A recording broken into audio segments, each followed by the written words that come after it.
Este fanfic y animes mencionados no me pertenecen. Derechos del fanfic Await Phantom. Link del fanfiction del creador en la descripción. Capítulo 20. El amanecer que se cernía sobre el opulento distrito interior de la muralla china no era precisamente alegre. Era un amanecer dorado e impoluto que debería haber prometido un día de tranquilos paseos por jardines impecablemente cuidados y el suave tintineo de la fina porcelana. En cambio, el aire, limpio y fresco apenas unas horas antes, tenía un ligero aroma cobrizo que se aferraba a la garganta, un secreto susurrado por la brisa que anunciaba la muerte terrible de algo bello durante la noche. El alboroto comenzó con los gritos. No los gritos dramáticos y prolongados de una pelea callejera, sino el terror crudo, primigenio y estridente que solo podía brotar de una garganta humana ante lo absolutamente incomprensible. Atrajo a una multitud, como suele suceder en estos casos. Se congregaron a una distancia prudencial, más allá del bajo muro de piedra de la propiedad, un grupo de espectadores vestidos con túnicas de seda y aún dormidos, con rostros que reflejaban una mezcla de morbosa curiosidad y fingido desdén. Probablemente una pelea de borrachos, murmuró un hombre con una chaqueta de terciopelo a su esposa, quien apretó aún más su chal. ¡Qué asco! ¿En este barrio? Hendrix siempre fue un poco simplón, dijo otra mujer con desdén, como si la supuesta incompetencia del sirviente fuera el verdadero crimen. La mayoría, sin embargo, guardó silencio. Simplemente observaban con la mirada perdida. En China, la primera y más importante regla de supervivencia era no meterse en los asuntos ajenos, sobre todo cuando intervenía la policía militar. Y allí estaban, un destello de verde sombrío y acero que contrastaba con la perfección pastel de la finca. 3 diputados permanecían en el jardín, su presencia un ancla de cruda realidad en la escena surrealista. El jardín era un auténtico campo de batalla. El corral de ovejas, antes decorado, se había convertido en un matadero. El suelo, antes acondicionado, estaba convertido en barro y saturado de sangre oscura y seca. Los cadáveres de las ovejas yacían esparcidos, no solo muertas, sino desmembradas. Las costillas brillaban blancas a través del vellón desgarrado, las cabezas estaban separadas de los cuerpos con brutales y desgarradas heridas. Pero lo más espantoso era lo que quedaba de Hendrix. No era un cuerpo, era una ruina. Los policías militares habían cubierto la mayor parte con una lona tosca, pero se veía una mano pálida, con los dedos curvados en una garra final y agonizante, y la forma que se veía debajo de la lona estaba deformada, demasiado baja, demasiado extendida. Un charco oscuro y viscoso de sangre se había filtrado por debajo de la lona, empapando el costoso césped importado. 2 de los diputados, un hombre corpulento con una mueca de desdén permanente y otro más joven, de aspecto más inexperto, que se esforzaba por no mirar la hoja, estaban entrevistando al dueño de la casa. El marido, un hombre llamado Alistair, era la viva imagen del privilegio destrozado. Su elegante pijama estaba rasgado y manchado de tierra y su propia sangre. Un vendaje grueso e impoluto le cubría el lado izquierdo de la cara, donde antes estaba su ojo. Temblaba, pero era un temblor de furia pura e incontenible. Y por 4ª vez, gruñó Alistair con voz temblorosa, perdiendo la paciencia hacía rato, no era una persona. No era un maldito titán. Era una bestia. Un demonio. Lo vi con mis propios ojos. Se señaló el rostro vendado con un dedo tembloroso. ¿Acaso esto te parece obra de un hombre? El corpulento diputado, el cabo Graff, suspiró con un aire de profundo aburrimiento. Señor, por favor, baje la voz. Estamos llevando a cabo una investigación. Usted dijo que era un animal grande. ¿Un lobo, tal vez? Ha habido avistamientos no confirmados. ¿Sin confirmar? Alistair rió con una risa áspera y quebrada. ¿Crees que me lo hice yo solo? ¿Crees que mi esposa está histérica? Esa cosa, sus ojos. Su voz se apagó, la rabia momentáneamente eclipsada por un recuerdo tan aterrador que le robó el aliento. El mundo a su alrededor. Los diputados escépticos, la multitud atónita, el sol de la mañana. Todo se disolvió, arrastrándolo de vuelta a la oscuridad visceral y sangrienta de apenas unas horas antes. Sus ojos, hace unas horas, lo primero que apartó a Alistair del abrazo de su esposa fue el sonido. No la cacofonía inicial y húmeda del jardín. Aquella había sido amortiguada, atribuida a la torpeza de Hendrix al lidiar con el ganado. No, aquello eran los balidos frenéticos, aterrorizados y estridentes de sus ovejas restantes. Era un sonido de pánico puro y animal que se prolongaba sin cesar, rompiendo el apacible silencio de la noche. Por los muros, es que ese hombre no puede hacer una cosa tan simple. Gruñó Alistair, zafándose de su esposa. Le pago para que mantenga a los animales tranquilos, no para que provoque un motín sangriento. Agarrando una pesada antorcha con mango de latón de su candelabro, salió furioso al fresco aire nocturno, su irritación como escudo contra la primera punzada de inquietud. Hendrix. Si has dejado entrar a un zorro ahí, te pagaré el sueldo de un mes. Llegó al corral, el aceite de la lámpara trazando un camino irregular en la oscuridad. El balido era ensordecedor. Y entonces lo vio. Primero, la antorcha caída, con la madera partida por la mitad, y una pequeña llama parpadeante lamiendo el aceite derramado. Luego, la oscura y desgarbada figura cerca de la cerca. Al principio pensó que era un saco de pienso, hasta que la lámpara brilló sobre el rojo. Dio un paso más cerca, con el corazón latiéndole con fuerza contra las costillas. Era Hendrix. O lo que quedaba de él. El cuerpo estaba abierto. Mutilado hasta quedar irreconocible, trozos de carne arrancados, la estructura ósea y tendinosa expuesta en una grotesca exhibición. El olor metálico de la sangre era tan denso que casi se podía saborear. Por las barbas de Fritz. Murmuró Alistair con temor para sí mismo. Un sonido sordo, húmedo y desgarrador provino del otro lado del corral. La mirada de Alistair, desorbitada por el horror, se dirigió hacia allí. Una de sus últimas ovejas estaba inmovilizada, y algo se encontraba encima. Algo grande. En las sombras, había creído que era un lobo enorme, una aberración de la naturaleza. Abrió la boca para gritar, para ahuyentarlo. Entonces apuntó la lámpara de aceite directamente hacia ella. La criatura levantó la cabeza de su comida. Era un sabueso, pero un sabueso salido de un sueño febril. Su cuerpo era esbelto y poderoso, hecho para la velocidad y la matanza. Pero su pelaje, los patrones en forma de V a lo largo de su pecho y columna vertebral brillaban con un azul claro enfermizo y profundo, palpitando con un ritmo antinatural. Y su rostro era una cúpula lisa y sin ojos. Hasta que dejó de serlo. Al centrarse en esta nueva interrupción, en la luz y en el hombre que la sostenía, 6 hendiduras verticales se abrieron en la tersa carne de su cabeza.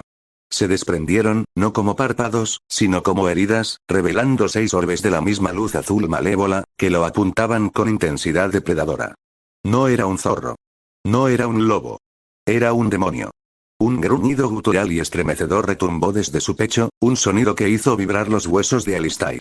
La criatura se irguió hasta alcanzar su aterradora altura, superando fácilmente los 2 metros a 4 patas, con sangre y saliva goteando de su boca llena de espinas.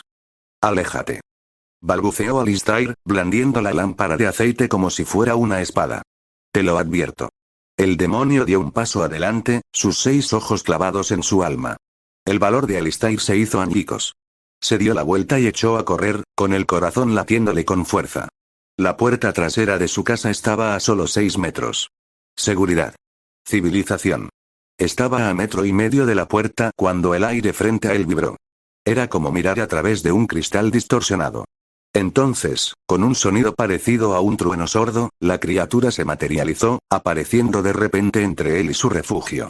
Alistair tropezó, cayendo de espaldas y retrocediendo como un cangrejo. La bestia avanzó, su gruñido presagiando una evisceración. «Alistair, cariño». «¿Qué demonios?». La voz de su esposa resonó desde la puerta, ahogada en un suspiro. Ella lo vio. Para su crédito, no se quedó paralizada. Él la oyó entrar apresuradamente, y un instante después, un pesado jarrón de cerámica salió volando por los aires y se estrelló contra el hombro de la criatura. El demonio se estremeció, girando la cabeza hacia la nueva amenaza. Era la distracción que Alistair necesitaba. Se puso de pie de un salto, se abalanzó hacia la puerta y prácticamente cayó dentro. Él y su esposa cerraron de golpe la pesada puerta de roble, echando el cerrojo justo cuando algo enorme la embistió desde el exterior. Golpear. La madera se astilló alrededor de la cerradura. Golpear. Una garra larga y afilada, manchada de sangre, atravesó el sólido panel de roble, arañando a ciegas el aire del interior.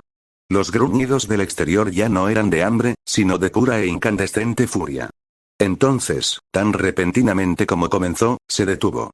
La garra se retrajo. Silencio. Está fuera de sí», jadeó su esposa, aferrándose a un atizador de chimenea. Pero entonces, un sonido proveniente de lo alto de la gran escalera. Un gruñido bajo y seco. Alzaron la vista. La criatura estaba allí, al pie de la escalera, habiendo logrado entrar de alguna manera. Había atravesado las paredes del segundo piso. Sus 6 ojos los miraban fijamente. La persecución fue un torbellino de gritos y terror. Huyeron por el pasillo superior a través de la otra escalera, mientras la bestia los perseguía con una velocidad aterradora y fluida.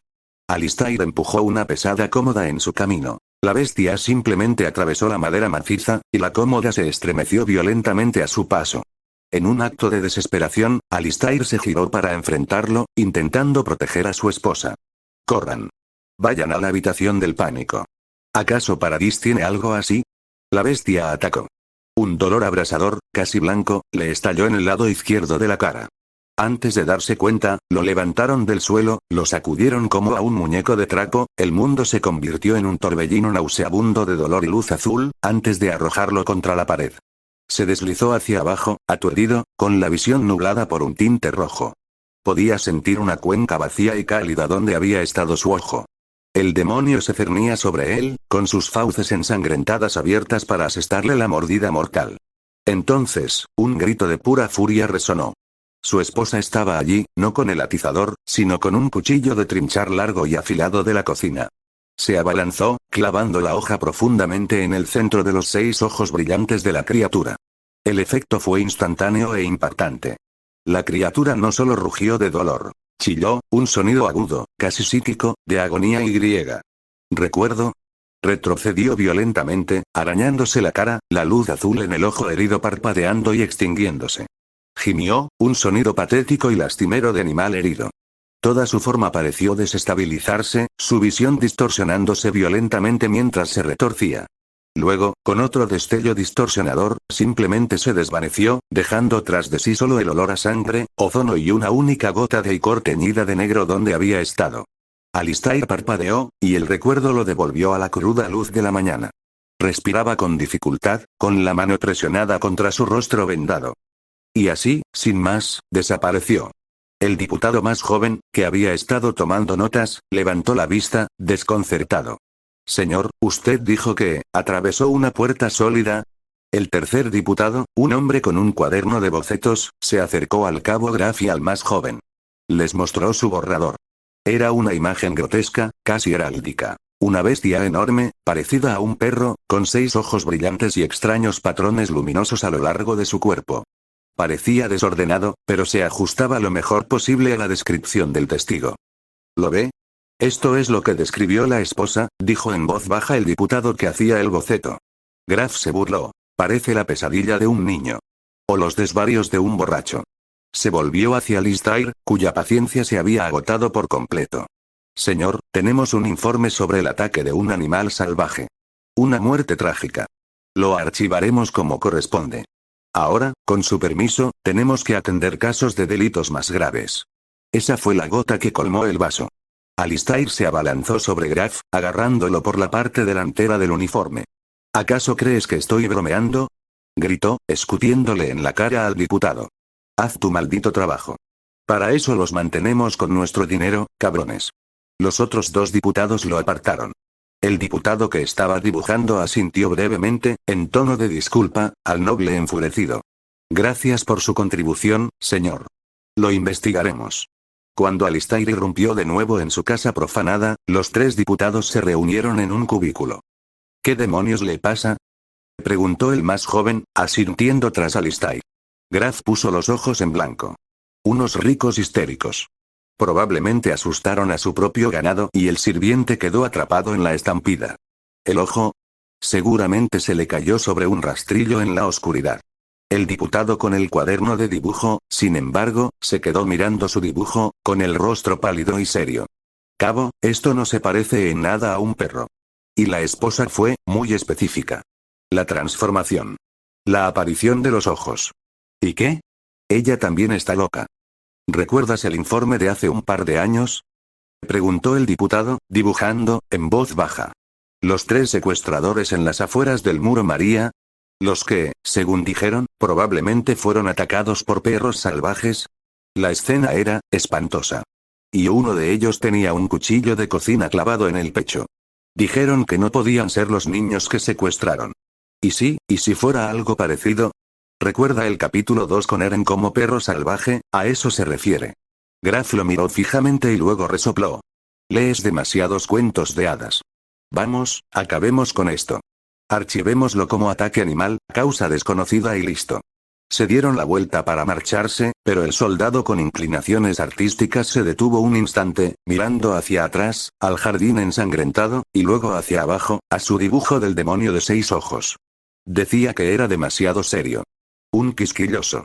Pero mientras se alejaba, un pensamiento único y escalofriante resonó en su mente, un pensamiento que sus colegas descartarían como paranoia, pero que se sintió como un escarchado en sus entrañas. Si esto es real, y ha estado dentro de estas paredes con nosotros, durante años, entonces, ¿qué demonios hay aquí dentro? Campo de refugiados, en otro lugar, el sol matutino que bañaba el campo de refugiados de Trost era pálido y anémico, desprovisto del brillo dorado que proyectaba sobre el muro Sina. Resaltaba las motas de polvo que danzaban en la cabaña de los Yeager y las profundas y cansadas arrugas en el rostro de Carla mientras observaba a su hijo. Eren se movía con una tensión frágil, levantando un cubo de madera con demasiada fuerza. Sus movimientos parecían bruscos y defensivos. El silencio de la noche anterior se había convertido en una presencia densa e incómoda en la pequeña habitación individual. Mikasa estaba junto a la ventana, de espaldas a él, aparentemente observando el lento y doloroso despertar del campamento. Pero todo su ser estaba concentrado en el chico que tenía detrás, siguiendo cada uno de sus gestos, cada suspiro silencioso y frustrado. La bufanda escarlata que llevaba al cuello se sentía como una cadena, conectándola con una versión de Eren que parecía alejarse cada día más. Voy a buscar agua, anunció Eren, con la voz áspera, como si las palabras fueran piedras que tuviera que expulsar de su garganta. Iré contigo, dijo Mikasa de inmediato, girándose. Pero no era una oferta. Era una afirmación. Un destello de algo, molestia, pánico. Cruzó el rostro de Eren antes de que volviera a la indiferencia. Puedo hacerlo yo solo. Deberías quedarte con mamá. Tu madre es perfectamente capaz, interrumpió Carla en voz baja, deteniendo las manos sobre la camisa que estaba remendando. Su mirada, dulce pero firme, se posó en Eren. Deja que Mikasa te acompañe, Eren. La orden tácita flotaba en el aire. Habla con ella. Eren apretó la mandíbula, pero asintió brevemente y con firmeza, abrió la puerta de golpe y salió al fresco aire de la mañana sin esperarla.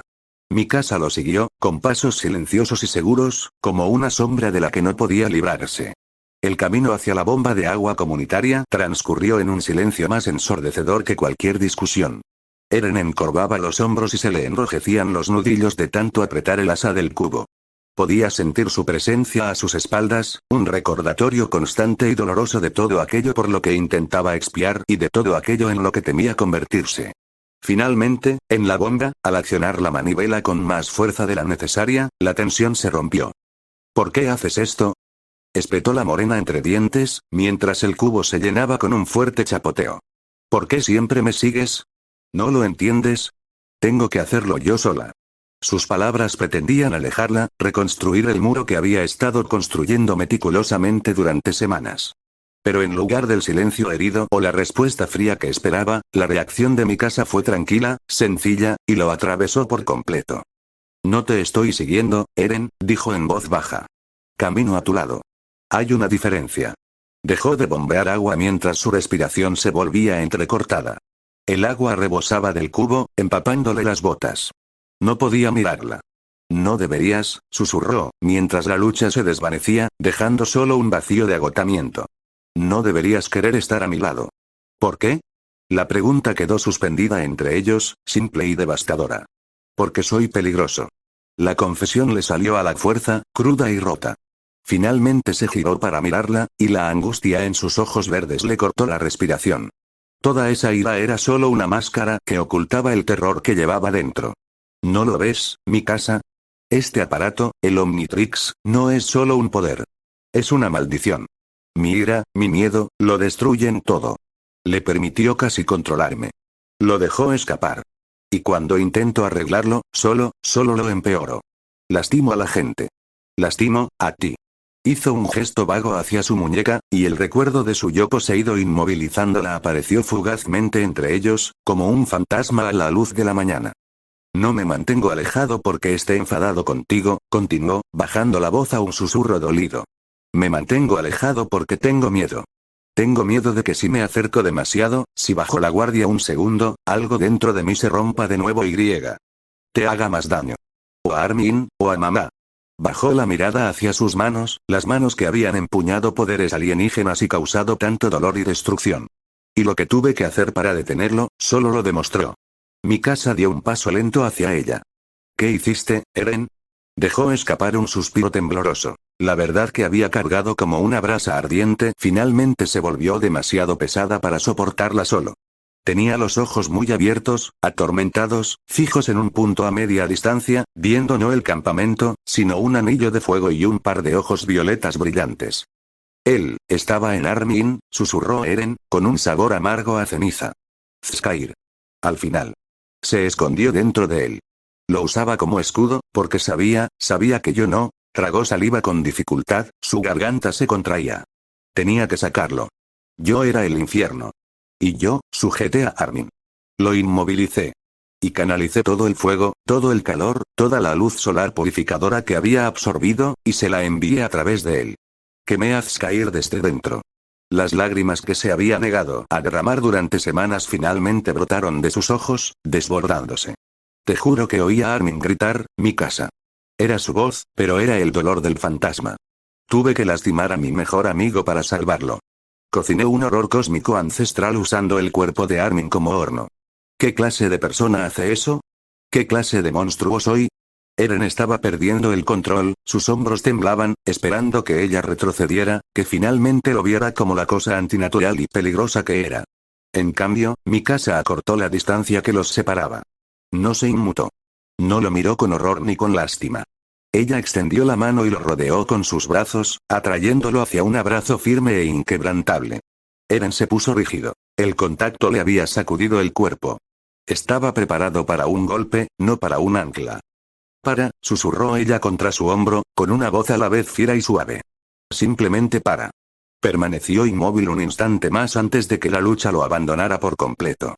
Su cuerpo se relajó y hundió el rostro en la familiar lana de su bufanda, aferrándose con las manos a la espalda de su camisa mientras sollozos silenciosos y temblorosos finalmente sacudían su cuerpo.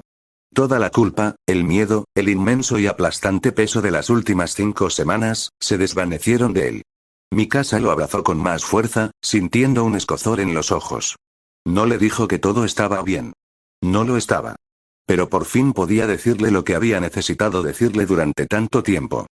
No eres un monstruo, Eren Yeager, dijo con voz clara y firme, como una roca ante su tormenta. Eres el chico que me salvó. Eres quien lucha por todos, incluso cuando te destroza. Salvaste a Armin. Hiciste lo que tenías que hacer. No hay nada que perdonar. Los dos niños permanecieron así durante un largo rato, junto a la bomba de agua desbordada, mientras el campamento se agitaba lentamente a su alrededor. El muro que Eren había construido, ladrillo a ladrillo, con dolor, se derrumbó entre ellos, dejando solo la cruda y vulnerable verdad. Cuando finalmente se apartó, secándose el rostro con la manga áspera y avergonzada, tenía los ojos enrojecidos, pero más claros que en semanas. La constante y persistente tensión entre ellos se había desvanecido, reemplazada por una comprensión compartida, aunque cansada. «Deberíamos», comenzó Eren con voz ronca.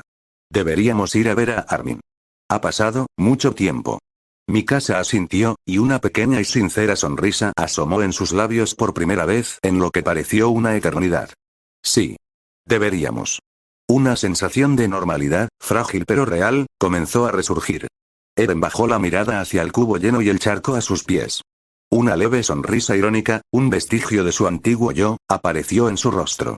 Probablemente deberíamos terminar de llenar el cubo de agua primero. Tal vez hacer algo con la colada de la que hablaba Maná. Era una tarea rutinaria, una labor sencilla y terrenal. Pero tras confesar horrores cósmicos y enfrentarse a sus miedos más profundos, acarrear agua y fregar la ropa se convirtió en lo más reconfortante y necesario del mundo.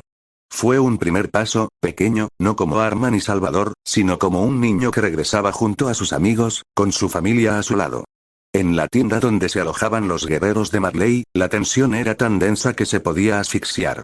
Olía a cuerpos sin lavar, a polvo y al penetrante olor metálico del pánico apenas contenido. 5 semanas de inacción forzada, de fingir ser refugiados traumatizados, como si ellos no lo estuvieran también, jajaja, mientras cargaban con el peso de una misión fallida, habían desgastado sus nervios hasta dejarlos al límite. Y Reiner les estaba prendiendo fuego en ese momento. Recorría el estrecho espacio de un lado a otro, como un tigre enjaulado con piel de niño. Cada paso pesado sobre la tierra compactada resonaba como un tamborileo de creciente pavor. Sus anchos hombros estaban rígidos por la tensión, y sus manos se apretaban y aflojaban a sus costados. «Está aquí», murmuró Reiner, con un gruñido bajo e incrédulo. «Simplemente, está aquí. Caminando por ahí. Libre». El fornido rubio se detuvo, girándose para encarar a Bertolt, que estaba encorvado en una camilla baja, con sus largas extremidades dobladas torpemente como si intentara hacerse más pequeño. «Bert, deberías haberlo visto. Esa cosa de Shigansina. La de cristal. Obsidiana. Casi me destroza la armadura. Y es ese chico. Ese mocoso flacucho de pelo castaño, Eren Yeager». Bertolt se estremeció, con los ojos muy abiertos y llenos de miedo. Es cierto, Reiner. Pero estamos seguros.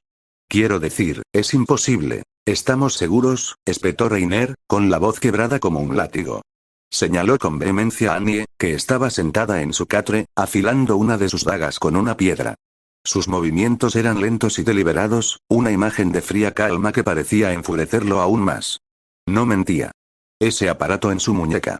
Lo viste intentar ocultarlo con la venda. Patético. Sabemos lo que buscamos. Reanudó su caminar, con la mente llena de posibilidades catastróficas. Esto lo cambia todo. No es solo un titán. Es algo más. Algo que Marley desconoce. Tenemos que capturarlo. Ahora. O mejor aún, informamos directamente al jefe de guerra. Que Zeke se encargue de esto. Esto nos supera. La piedra en la mano de Annie se quedó inmóvil. No levantó la vista. Eso es lo peor que podríamos hacer. Su voz era monótona, carente de emoción, y eso irritaba la frágil cordura de Reiner. Lo peor. Annie, es un arma. Un arma que Paradis no debería tener. Capturarlo es la misión. ¿En serio? Finalmente, alzó sus ojos azul y hielo, que parecían virutas de acero congelado. Piensa, Reiner. Piensa bien. ¿Quieres entregar ese dispositivo a los científicos marleyanos? ¿A los mismos que nos convirtieron en armas? Mira lo que hizo una de las criaturas que había dentro cuando se escapó. Ese demonio fantasma, como lo llamaste, casi aniquiló todo este distrito. Transformó a la gente, Reiner. Nos transformó a nosotros. ¿De verdad quieres darle a Marley la llave de una bóveda llena de cosas así? ¿Y si abren la equivocada? ¿Y si algo peor que eso sale de allí porque algún general sintió curiosidad? El recuerdo era una herida abierta para todos. La sensación de una voluntad fría y ajena que anulaba la suya, la violación de ser marionetas en sus propios cuerpos. Bertolt se estremeció, apretando las rodillas contra el pecho.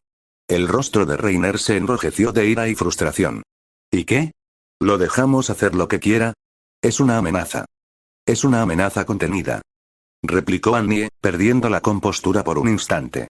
Un niño confundido y emocional que apenas comprende el poder que posee. Es mejor una variable conocida que una desconocida. Si Marley manipula ese dispositivo, podría desatar un apocalipsis que haría que los titanes parecieran una simple molestia. Reiner detuvo su andar justo delante de ella, inclinándose sobre su figura sentada. El ambiente estaba cargado de hostilidad. ¿Una variable conocida? ¿Cómo lo sabes, Annie? ¿Cómo sabes tanto sobre él? La pregunta quedó suspendida en el aire, pesada y acusatoria. El único sonido era la respiración superficial de Bertolt. La mirada de Annie no vaciló. He estado recabando información. A diferencia de ustedes dos, que han estado aquí sentados lamentándose. ¿Recopilando información? La voz de Reiner era peligrosamente baja. ¿Enfrentándote a él en este páramo? ¿Dejándolo vivir? Dijiste que te había superado. ¿Cuál de sus formas era, Annie? ¿La de cristal? ¿La fantasma? ¿O alguna de las otras que aún no hemos visto? ¿Cuántas tiene? ¿Qué clase de titán es? La represa se rompió. El secreto que había guardado, el que la había mantenido despierta por las noches, salió a la luz, impulsado por su agresividad. No es solo un titán. Espetó, poniéndose de pie para enfrentarse a su mirada, olvidando la daga en su mano. O tal vez sí. ¿Alguna vez lo pensaste? Su brazo. Después de que el fantasma fue derrotado. Lo vi. Fue arrancado, y volvió a crecer. Justo delante de mí. No fue el dispositivo. Fue demasiado lento, demasiado orgánico. Era igual que el nuestro. La revelación cayó en la carpa como una bomba. Bertolt levantó la cabeza de golpe. Un momento. ¿Un cambiaformas? ¿Él también es un cambiaformas? Reiner se quedó mirando, con la mente confusa, tratando de asimilar esta nueva e imposible situación. Un chico con un dispositivo que podía transformarlo en múltiples y poderosos monstruos, que además era un cambiaformas titán. Las implicaciones estratégicas eran aterradoras. Las implicaciones personales eran aún peores. ¿Cuál de ellos? Preguntó Reiner con voz temblorosa, mezcla de furia y horror. ¿El titán fundador? ¿El titán de ataque perdido durante más de un siglo? ¿Quién es él, Annie? ¿Te molestaste en averiguarlo antes de decidir jugar a ser espía? No lo sé. Gritó ella, apartándolo de un empujón. Pero si es el fundador, o tiene alguna conexión con la familia real, entrar ahí es una misión suicida.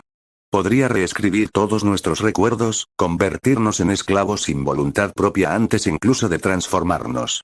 O tal vez sea algo completamente distinto. El caso es que no lo sabemos. ¿Y tu solución es agarrarlo y esperar lo mejor? ¿Y cuál es tu brillante plan, entonces? Rugió Reiner, apretando los puños. ¿Esperar? ¿Esperar a que domine sus poderes? ¿Esperar a que se convierta en un dios imparable que ni siquiera el jefe de guerra pueda controlar? Tenemos un deber, Annie. Con Marley. Con nuestras familias. ¿Quieres quedarte entre estos demonios más tiempo del necesario? El rostro de Annie era una máscara de frío y amargo desprecio. ¿Nuestro deber? Nuestro deber provocó la muerte de Marcel. Nuestro deber nos hizo perder al titán Mandíbula. ¿Y ahora quieres volver a Marley? Para decirles que no encontramos al fundador, pero sí a un chico que puede transformarse en una docena de monstruos diferentes y que además podría ser un titán cambiante. Pensarán que nos hemos vuelto locos. Pensarán que nos inventamos cuentos de hadas para justificar nuestro fracaso, para conservar nuestros poderes. Nos despojarán de nuestros titanes y nos darán de comer a los siguientes candidatos a guerreros sin pensarlo dos veces. La cruda verdad de sus palabras golpeó a Reiner como un puñetazo. Retrocedió un paso tambaleándose, la lucha se le escapó, reemplazada por un frío y húmedo pavor. Tenía razón. Estaban en una situación imposible. Al ver su vacilación, Annie aprovechó la oportunidad, bajando la voz a un susurro profundo e intenso. Obtendremos más información. Seremos prudentes. Nos centraremos en la misión original. Tiene que haber algo en estas paredes sobre el titán fundador, algo que podamos usar. Lo encontraremos. Y lo observaremos. Aprenderemos. Los ojos de Reiner reflejaban inquietud. El refugiado falsificado, el guerrero, luchaba contra el muchacho aterrorizado. ¿Y si él es el fundador? Entonces encontraremos su punto débil, dijo Annie, dirigiendo la mirada hacia la solapa de la tienda, hacia el lado del campamento donde posiblemente vivía Eren Yeager. Todos tienen uno. Tú misma lo dijiste, lo conozco. Así que lo conoceré mejor. Encontraré una grieta. Una palanca. Y cuando llegue el momento oportuno, cuando tengamos un plan que no termine con nosotras muertas o algo peor, atacaremos. No antes. Una nueva y desesperada idea surgió en la mente de Reiner. O mejor no nos arriesgamos a pelear con él. Abrimos un agujero en el muro rose. Dejamos que los titanes entren. Quizás uno tenga suerte. Se lo come. Obtiene su poder. Entonces solo tenemos que someter a un titán sin cerebro y llevarnos a la persona que está dentro. Es más limpio. Annie lo miró fijamente, con un profundo y cansado disgusto en los ojos. La insinuación era tan insensible, tan brutalmente marleyana, que por un instante se quedó sin palabras. Estaba hablando de masacrar a miles, tal vez a decenas de miles de personas, solo para evitar una confrontación directa. ¿Esa es tu solución? Dijo finalmente, con la voz cargada de desprecio. ¿Desatar el infierno sobre todos porque le tienes miedo a un chico? Es una opción táctica. Insistió Reiner, pero la convicción se había desvanecido, reemplazada por una actitud defensiva vacía. Además, son unos demonios, ¿por qué deberíamos preocuparnos? No se trata de los habitantes de la isla. Se trata de la estrategia. Este plan en particular es una locura, afirmó Annie, dándole la espalda, dando por terminada la conversación. Observamos. Esperamos. Aprendemos. Ese es el único camino que no nos llevará a nuestra destrucción total. Se recostó en su catre, recogiendo de nuevo la daga y la piedra. El rítmico raspado, raspado, raspado llenó el tenso silencio, un sonido tan agudo y cortante como el conflicto sin resolver entre ellos. Reiner se quedó paralizado, sus grandiosos planes se desmoronaron. Bertolt los miró a ambos, paralizado por la indecisión. Y Annie, con el rostro impasible, se quedó sola con sus propios pensamientos traicioneros. ¿Acaso abogaba por la cautela en aras de la misión?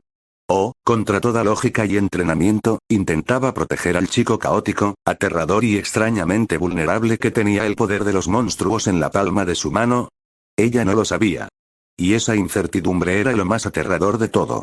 En las profundidades sombrías de la muralla china, donde los impolutos muros blancos daban paso a callejones de servicio olvidados y a los cimientos musgosos de antiguas y grandiosas estructuras, una pesadilla intentaba sanar. Escondido en una grieta bajo un puente de piedra en desuso que se arqueaba sobre un canal de aguas lentas, el Bulpimancer yacía jadeando, su elegante figura temblando no de frío, sino de agonía. Su mundo era un infierno de sonidos distorsionados y dolor abrasador.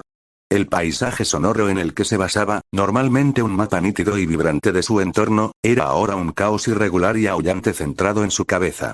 Uno de sus 6 ojos azules y malévolos era un cráter ruinoso y lloroso, cuya carne palpitaba con una luz enfermiza e inflamada. El cuchillo de cocina seguía profundamente clavado, una astilla de metal frío y extraño que enviaba oleadas de tormento nauseabundo a través de su sistema nervioso con cada mínimo movimiento de su cuerpo. Un gemido bajo y lastimero escapó de su garganta, un sonido de pura aflicción. Levantó una pata delantera, con las garras completamente retraídas, y tocó con cautela la empuñadura del cuchillo. El contacto le provocó un nuevo y repentino dolor en el cráneo, y retrocedió con un agudo aullido. Su visión, ya un caos de imágenes térmicas y sonoras superpuestas, parpadeó violentamente. Los 5 ojos que le quedaban se cerraron con fuerza, intentando bloquear el estímulo abrumador y doloroso. Pero el dolor era una presencia constante y punzante. Apretando los dientes contra lo inevitable, lo intentó de nuevo. Esta vez, presionó firmemente la pata contra el costado de la cabeza para hacer palanca y, con un giro brutal y desesperado, arrancó la hoja. La sensación fue un horror único y desgarrador. Un sonido húmedo y metálico, similar a un chasquido, fue seguido por un chorro de líquido tibio de color negro.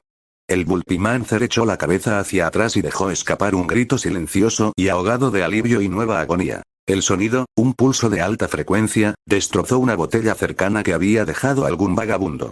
El cuchillo resonó contra los adoquines.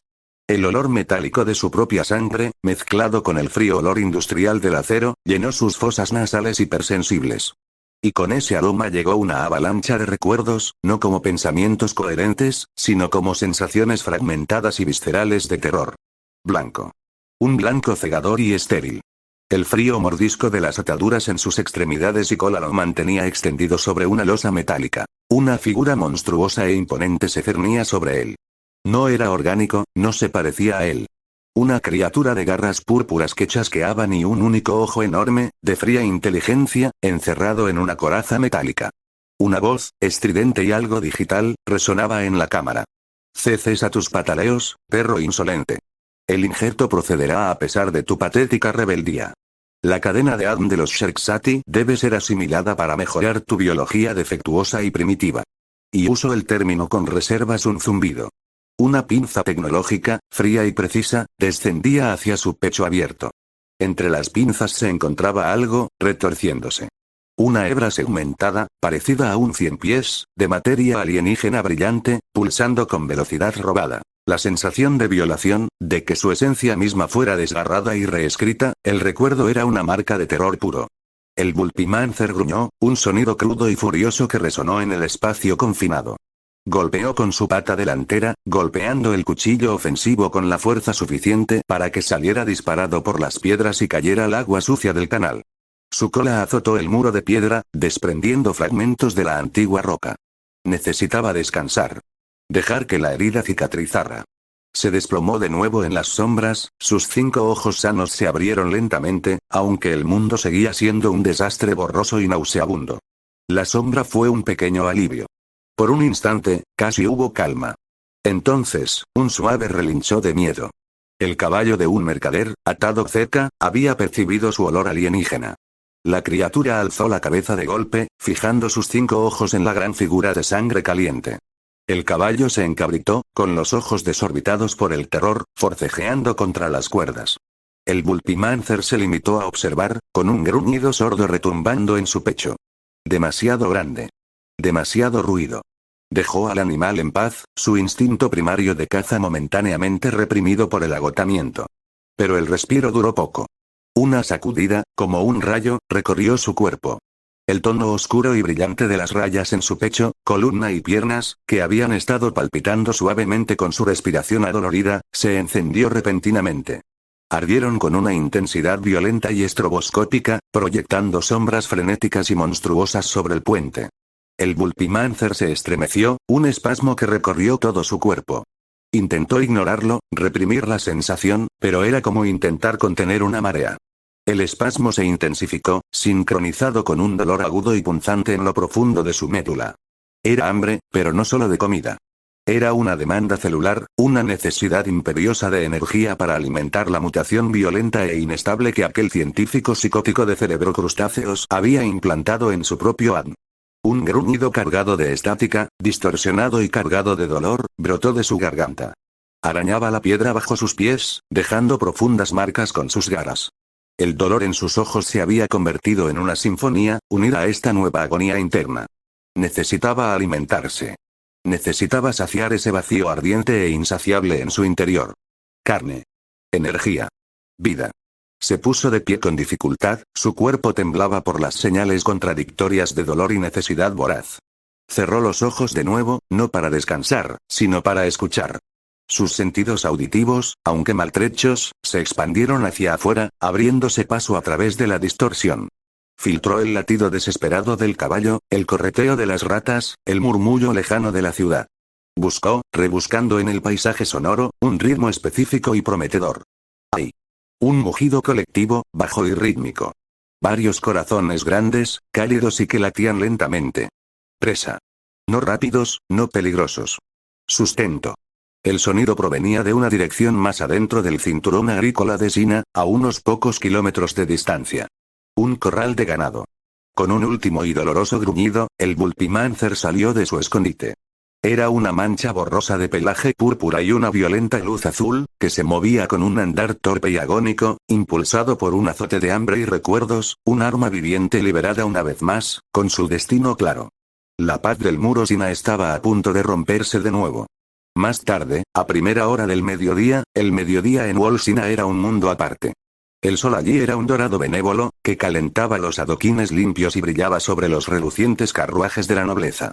El aire olía a jazmín en flor y a pan recién horneado, una ignorancia cruda y deliberada de la desesperación que se gestaba a tan solo un distrito de distancia. Sin embargo, incluso allí, una oleada de inquietud comenzaba a extenderse, transmitida no por gritos, sino por las páginas secas y crujientes del periódico matutino. La portada del Sina Herald fue una obra maestra de alarma contenida. Ataque espeluznante en un barrio de lujo. Sirviente asesinado, ganado matado. El artículo que seguía era una delicada danza, atribuyendo la violencia a un depredador salvaje de tamaño y ferocidad sin precedentes, al tiempo que insinuaba fuertemente que el noble propietario había sufrido una crisis histérica, relegando su relato de un fantasma de múltiples ojos a la categoría de delirio provocado por el trauma. En los restaurantes y salones de la capital, fue una historia sensacional, un escalofrío que recorría la espalda mientras tomaban el té de la tarde. Pocos la creyeron de verdad. Pero creerla no era necesario para que la historia sembrara su semilla de terror. Por las calles inmaculadas, una carroza con el escudo de la policía militar avanzaba con paso firme, sus ruedas pulidas golpeando la piedra. Se detuvo suavemente ante la opulenta entrada a las cámaras reales. La puerta se abrió y dos hombres salieron. El primero era Ser Valerius. Su uniforme de la policía militar estaba impecable, pero su postura era la de un erudito o un sacerdote. Sus movimientos eran precisos y sus ojos azul pálido escudriñaban, evaluaban y categorizaban constantemente su entorno. El segundo era su superior, Sir Aldrich, el del capítulo 8. Vestía el mismo uniforme verde de la policía militar, pero en su corpulenta y poderosa figura, parecía un disfraz. Era alto y de hombros anchos, con cabello castaño con mechones plateados recogido en un severo moño de guerrero. Una espesa barba, cuidadosamente recortada, enmarcaba un rostro que parecía esculpido en roble y viejas batallas. Sus ojos, de un dorado pálido y penetrante, recorrían su entorno con una intensidad inquietante, sin pasar nada por alto. Les permitieron pasar el control sin decir palabra. Su autoridad allí era algo silencioso y tácito. ¿Alguna novedad del campamento? La voz de Aldrich era un murmullo bajo, engañosamente tranquilo.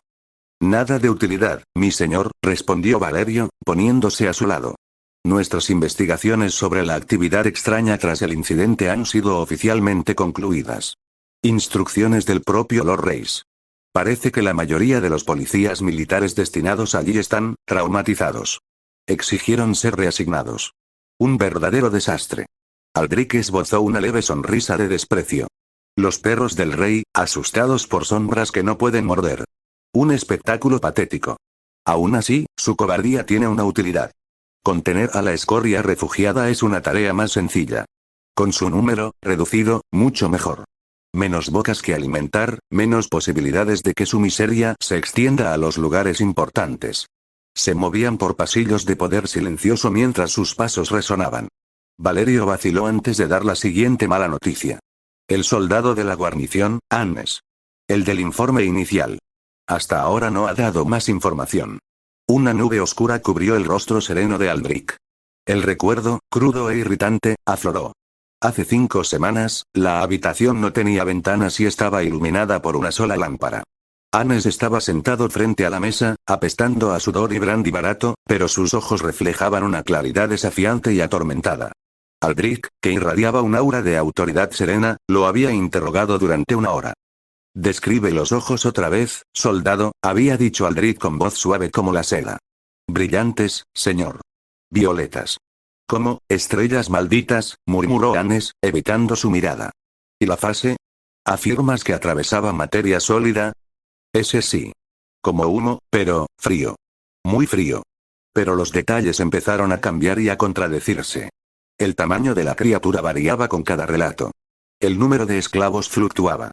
Hannes jugaba un juego peligroso, tejiendo la verdad justa para que su historia pareciera plausible, para luego enturbiarla con falsedades evidentes. Estaba evadiendo la verdad, y lo hacía a propósito. Aldrich se inclinó hacia adelante, clavando sus ojos dorados en Hannes. «Sargento. La vida de un hombre puede cambiar en un instante. Podría hacer que se revisara tu castigo. Incluso tus amigos, que regresaran a sus puestos. Se acabó el trabajo inútil. Lo único que tienes que hacer es dejar de mentirme. Dime qué ocurrió realmente aquella noche». La oferta quedó suspendida en el aire, como un salvavidas lanzado a un hombre que se ahoga. Hannes la miró, con un destello de esperanza desesperada en los ojos. Luego, se encontró con la mirada depredadora de Aldrich, y algo en su interior se endureció. Era un borracho, un fracasado, pero no un traidor para los pocos que conocían la verdad. Se desplomó, fingiendo ser un hombre destrozado y confundido. Lo siento, señor. Quizás el brandy me afectó. El estrés. Todo fue tan caótico. Debí de estar, alucinando. Viendo cosas que no estaban ahí. Mi informe, está hecho un desastre. Fue la gota que colmó el vaso. La fachada de caballero que había mantenido con tanto esmero se hizo añicos. Con una velocidad que desmentía su tamaño, Aldrich cruzó la mesa a toda velocidad, agarró a Hannes por el cuello de su mugriento uniforme y lo sacó a rastras de la silla. ¿Te atreves?, gruñó Aldrich, bajando la voz a un susurro gutural y venenoso, con sus ojos dorados brillando con una luz que no tenía nada de humana. ¿Te paras ante un caballero de la eternidad y te dedicas a contar tus patéticas mentiras mortales? Puedo oler la verdad en ti, miserable. Apesta a ozono y terror. Durante un instante aterrador, Hannes se encontró cara a cara con algo ancestral y absolutamente despiadado. Entonces, con la misma rapidez, Aldrich lo soltó, alisándose la túnica. Respiró hondo. La furia se desvaneció, reemplazada por una calma fría y decepcionada. Volvió a sentarse como si nada hubiera pasado. «Mis disculpas», dijo Aldrich, con la voz de nuevo un tono refinado. «Fue un lapsus momentáneo. Es bastante lamentable el rumbo que ha tomado tu castigo. Quedas despedido». «Me mintió a la cara», murmuró Aldrich a Valerius mientras caminaban, con un sabor amargo en el recuerdo. Un hombre así, compuesto de poco más que arrepentimiento y alcohol, me miró a los ojos y decidió desafiarme. Fue un insulto. Su reacción fue inusual, mi señor, comentó Valerio en voz baja. Un lapsus momentáneo, descartó Aldrich, aunque el ceño fruncido seguía grabado en su rostro. El aroma de una verdad oculta es una poderosa provocación. Pero ahora no importa. Tenemos una nueva pista. Fueron anunciados y entraron en la cámara de Lord Reis. El hombre estaba encorvado sobre un gran escritorio, no con el porte de un rey, sino con el de un administrador cansado. Alzó la vista, con los párpados pesados y la mirada ansiosa. Ante él se extendían pergaminos y mapas, y un observador atento notaría que las rutas propuestas y las listas de suministros apuntaban todas hacia la recuperación del territorio del Muro María, con notas sobre la utilización de refugiados y la reducción de la población. Señor Aldrich, saludó Rod con voz suave. Su momento es oportuno. Confío en que sus investigaciones procedan. El campo de refugiados ha cedido todo lo que podía, por ahora, dijo Aldrich con una leve reverencia, mientras su mirada recorría los papeles de Rod, comprendiendo el sombrío cálculo que se estaba llevando a cabo. La situación está controlada. Bien. Los parlamentarios están inquietos. Mejor dejar ese asunto zanjado. Rod señaló un periódico en la esquina de su escritorio. Pero ahora, el desagradable suceso de esta mañana. Un noble de Sina, atacado. Su historia es fantasiosa. Pero la masacre no lo es. Parece que podríamos tener otra anomalía dentro de nuestras murallas. Empujó el periódico hacia Aldrich. Investiga. Con discreción. Si hay alguna conexión con este titán de cristal o cualquier otra irregularidad, tu orden es la más indicada para encontrarla. Aldrich tomó el periódico y sus ojos dorados recorrieron el artículo.